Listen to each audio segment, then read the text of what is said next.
তো চলে এলাম আপনাদের কাছে মাছের ডিমের একটি রেসিপি। এই যে মাছের ডিম নিয়েছি, তারপরে দিয়ে দেব লাগছে কি কি উপকরণ লাগছে। একটি টমেটো কেটে নিয়েছি, আলু দেব,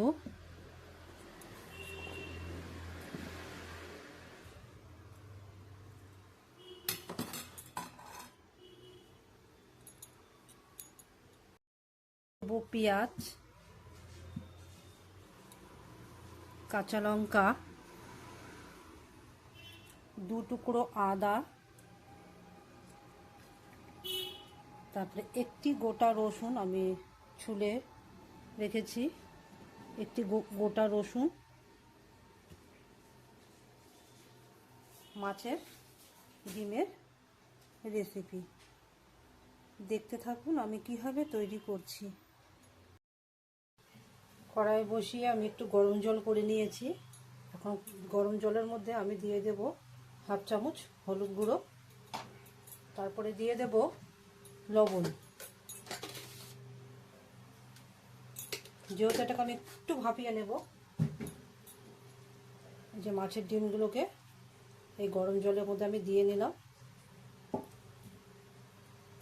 আর বেশিক্ষণ ফোটাবো না, জাস্ট 2 মিনিট ফুটিয়ে নেব।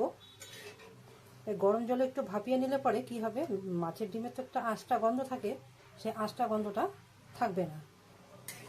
ঠিক এইভাবে 2 মিনিট ফুটিয়ে নেব। মাছের ডিমটাকে আমি মেখে নেব, তার জন্য একটি ডিম ফাটিয়ে দেব।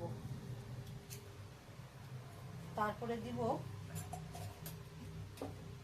রসুন, কাঁচা লঙ্কা, আদা পেস্ট, চামচে 1/2 চামচ বেসন,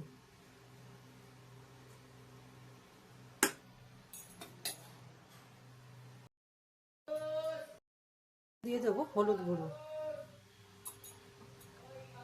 সামান্য পরিমাণে লঙ্কা গুঁড়ো, তারপরে দিয়ে দেব পেঁয়াজ কুচনো,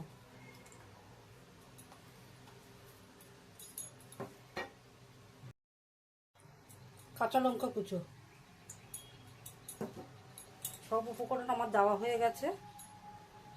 এখন পরিমাণ অনুযায়ী লবণ দেব, লবণ দিয়ে দেব।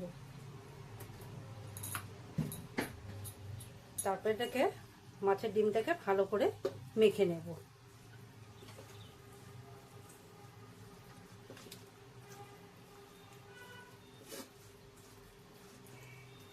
মাখা আমার হয়ে গেছে, এটি আমার গরম হয়ে গেছে।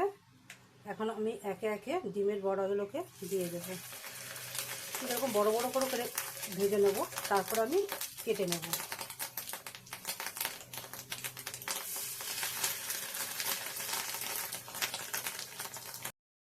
আমার ওপাশটা ভাজা হয়ে গেছে, উল্টিয়ে দেব। এইভাবে ওপাশটা হয়ে গেছে ভাজা, এভাবে উল্টিয়ে দেব।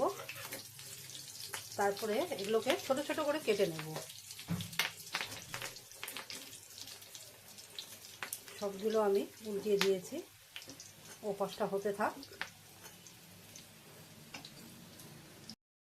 বড়াগুলো আমার ভাজা হয়ে গেছে, একটি পাত্রে আমি নামিয়ে নেব। বড় বড় করে বড়াগুলো ভেজেছি, সেগুলোকে আমি টুকরো টুকরো করে কেটে নিয়েছি।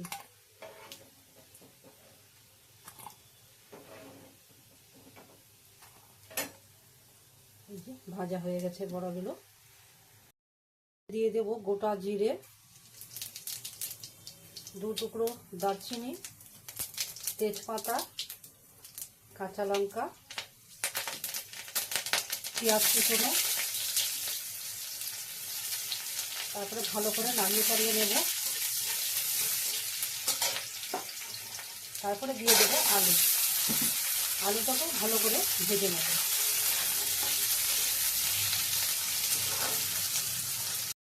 ভাজা হয়ে গেছে। আদা, রসুন, কাঁচা লঙ্কা, টমেটো সব একসাথে আমি মিক্সিং বলে পেস্ট করে নিয়েছি। এখন আলুর মধ্যে দিয়ে দেবো, দিয়েও ভালো করে নাড়িয়ে ছাড়িয়ে নেব। কারণ আমি ছোটো করে ভিডিওটা করছি, বড় ভিডিও কেউ এখন দেখে না, তার জন্য আমি ছোট্ট করেই করছি। আমি অনেকদিন পরে ভিডিও নিয়ে এলাম।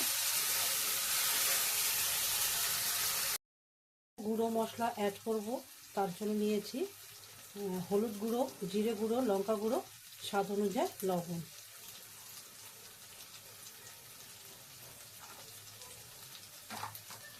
এই মশলাগুলোকে দিয়েও ভালো করে নাড়িয়ে ছাড়িয়ে নেব।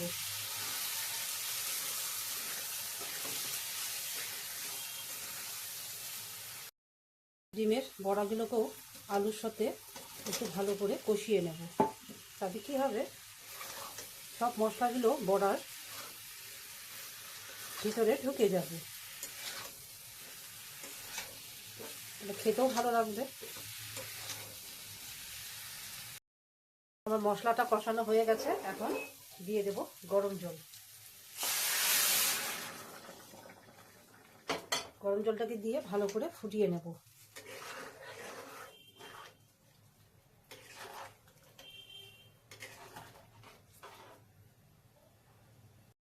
আমার মাছের ডিমের তরকারিটা হয়ে গেছে, এখন গরম মশলা দিয়ে নামিয়ে নেব।